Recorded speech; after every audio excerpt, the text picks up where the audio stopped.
Hello दोस्तों, मैं आपका दोस्त संदीप। आज के वीडियो में आपके लेके आया हूँ सीटेट जिला एग्जाम 2024 अति महत्वपूर्ण प्रश्नोत्तर। यह क्लास सीटेट वाले के लिए अति महत्व वाली है, क्योंकि यह प्रश्न सेट में बार बार पूछे गए प्रश्न है। वही प्रश्न आज के वीडियो में लेके आया हूँ। आज वीडियो अंत में रहे और वीडियो शेयर कर दे, जिससे मेरे दोस्तों फायदा मिल सके। क्वेश्चन नंबर आपके एक है, प्राथमिक विद्यालय के छात्रों को हिंदी व्याकरण सिखाने का प्राथमिक लक्ष्य क्या है? ए, नियमों को रटने को प्रोत्साहित करना। बी, भाषा संरचना और नियमों की समझ विकसित करना। सी, शब्दावली अधिग्रहण को बढ़ाना। या डी, भाषा के प्रयोग में रचनात्मकता को बढ़ावा देना। क्वेश्चन नंबर आपके एक, इसका राइट आंसर है ऑप्शन बी, भाषा संरचना और नियमों की समझ विकसित करना। प्राथमिक विद्यालय के छात्रों को हिंदी व्याकरण सिखाने का प्राथमिक लक्ष्य भाषा संरचना और नियमों की समझ विकसित करना है। क्वेश्चन नंबर दो आपके, युवा शिक्षार्थियों में हिंदी शब्दावली कौशल विकसित करने के लिए कौन सी शिक्षण रणनीति सबसे प्रभावी है? ए, शब्द सूचियों को रटना। बी, कहानी और गीतों के माध्यम से प्रासंगिक शिक्षा। सी, ड्रिल और अभ्यास अभ्यास। सी, जो डी आपके व्याकरण अनुवाद विधि। क्वेश्चन नंबर दो का राइट आंसर है ऑप्शन बी, कहानियों और गीतों के माध्यम से प्रासंगिक शिक्षा। युवा शिक्षार्थियों में हिंदी शब्दावली कौशल विकसित करने के लिए कहानी और गीतों के माध्यम से प्रासंगिक शिक्षा शिक्षण रणनीति सबसे प्रभावी है। क्वेश्चन नंबर तीन है, हिंदी को दूसरी भाषा के रूप में पढ़ाने में संस्कृति की क्या भूमिका है? ए, यह भाषा निर्देशन के लिए प्रासंगिक है। बी, यह भाषा सीखने के लिए संदर्भ प्रदान करता है और सांस्कृतिक समझ को बढ़ावा देता है। सी, आपके यह भाषा अधिग्रहण प्रक्रिया को जटिल बनाता है। डी है, इसे भाषा शिक्षण से पूर्णतः अलग कर देना चाहिए। क्वेश्चन नंबर तीन का राइट आंसर है ऑप्शन बी। ऑप्शन बी आपके हैं, हिंदी को दूसरी भाषा के रूप में पढ़ाने में संस्कृति की भूमिका, यह भाषा सीखने के संदर्भ प्रदान करता है और सांस्कृतिक समझ को बढ़ावा देता है। क्वेश्चन नंबर आपके चार है, युवा शिक्षार्थियों में हिंदी भाषा दक्षता के मूल्यांकन के लिए कौन सी मूल्यांकन पद्धति सबसे उपयुक्त है? ए, मानकित परीक्षण। बी, मौखिक साक्षात्कार। सी, बहुविकल्पीय परीक्षण। या डी, लिखित परीक्षा। क्वेश्चन नंबर चार का राइट आंसर है ऑप्शन बी, मौखिक साक्षात्कार। युवा शिक्षार्थियों में हिंदी भाषा दक्षता के मूल्यांकन के लिए मौखिक साक्षात्कार मूल्यांकन पद्धति सबसे उपयुक्त है। क्वेश्चन नंबर आपके पाँच है, शुरुआती शिक्षार्थियों को हिंदी पढ़ने का कौशल सिखाने के लिए कौन से दृष्टिकोण अनुशंसित? ए, व्याकरण नियमों का सीधा निर्देश। बी, ध्वन्यात्मक आधारित निर्देश। सी, संपूर्ण भाषा दृष्टिकोण। या डी, शब्दावली सूचियों को याद रखना। क्वेश्चन नंबर पाँच का राइट आंसर ऑप्शन बी, ध्वन्यात्मक आधारित निर्देश। शुरुआती शिक्षार्थियों को हिंदी पढ़ने का कौशल सिखाने के लिए ध्वन्यात्मक आधारित निर्देश दृष्टिकोण अनुशंसित है। क्वेश्चन नंबर आपके हैं छः, युवा शिक्षार्थियों को हिंदी सिखाने में दर्शन सामग्री के उपयोग का क्या महत्व है?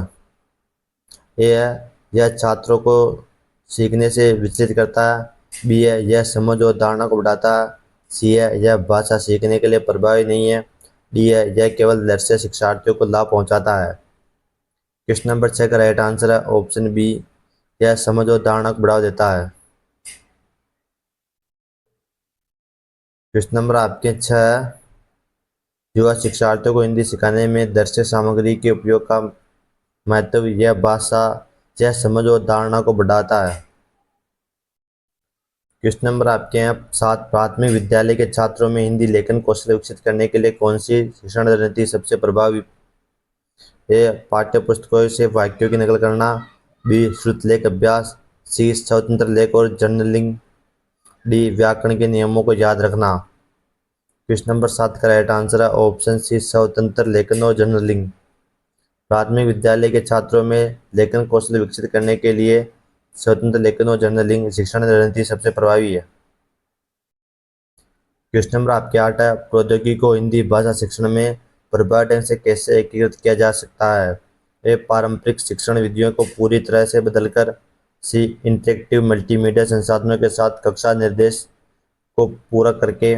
सी है, छात्रों को भाषा सीखने के लिए प्रौद्योगिकी का उपयोग करने के से हतोत्साहित करके। या डी है प्रौद्योगिकी के उपयोग को केवल शिक्षक केंद्रित गतिविधियों तक सीमित करके। क्वेश्चन नंबर 8 का right answer option B, interactive multimedia संसाधनों के साथ कक्षा निर्देशन को पूरा करके प्रौद्योगिकियों को हिंदी भाषा शिक्षण को प्रभावी ढंग से एकीकृत किया जा सकता है। क्वेश्चन नंबर आपके हैं 9, कौन सा शिक्षण दृष्टिकोण छात्र केंद्रित सीखने और हिंदी भाषा कक्षाओं में सक्रिय भागीदारी को प्रोत्साहित करता है। ए शिक्षक केंद्रित निर्देश, बी प्रत्यक्ष निर्देश दृष्टिकोण, सी संचारी भाषा शिक्षण, या डी व्याकरण अनुवाद विधि। क्वेश्चन नंबर आपके हैं 9,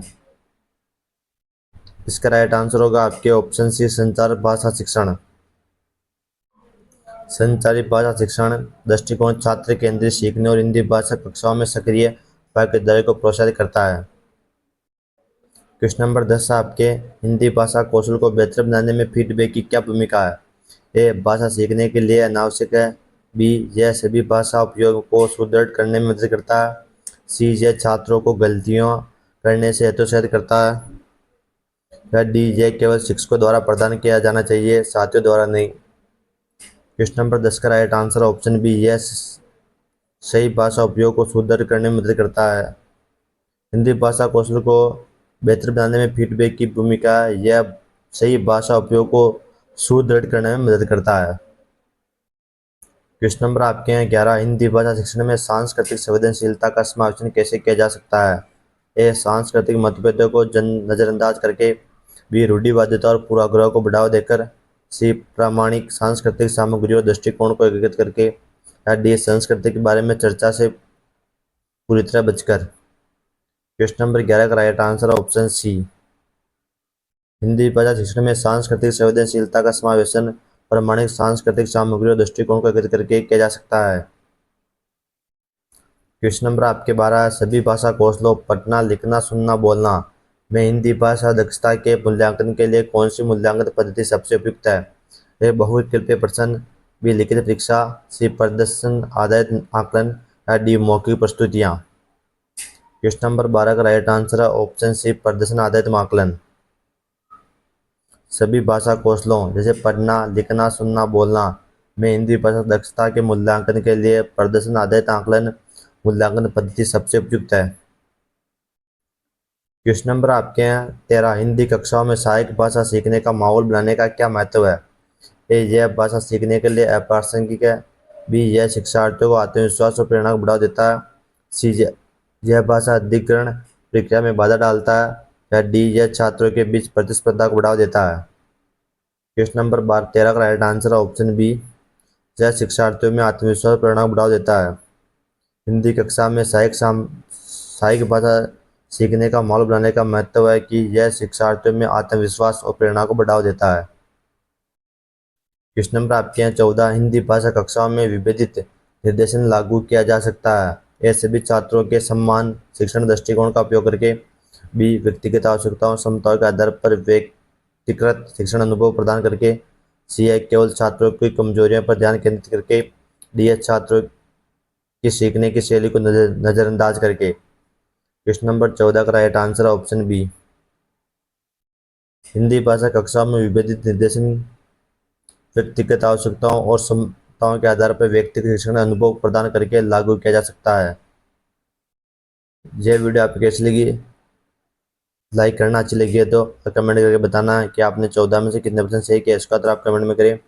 और वीडियो को अपने 2 दोस्तों के साथ शेयर करें जो भी CTET की तैयारी कर रहा है, और चैनल को सब्सक्राइब जरूर करें।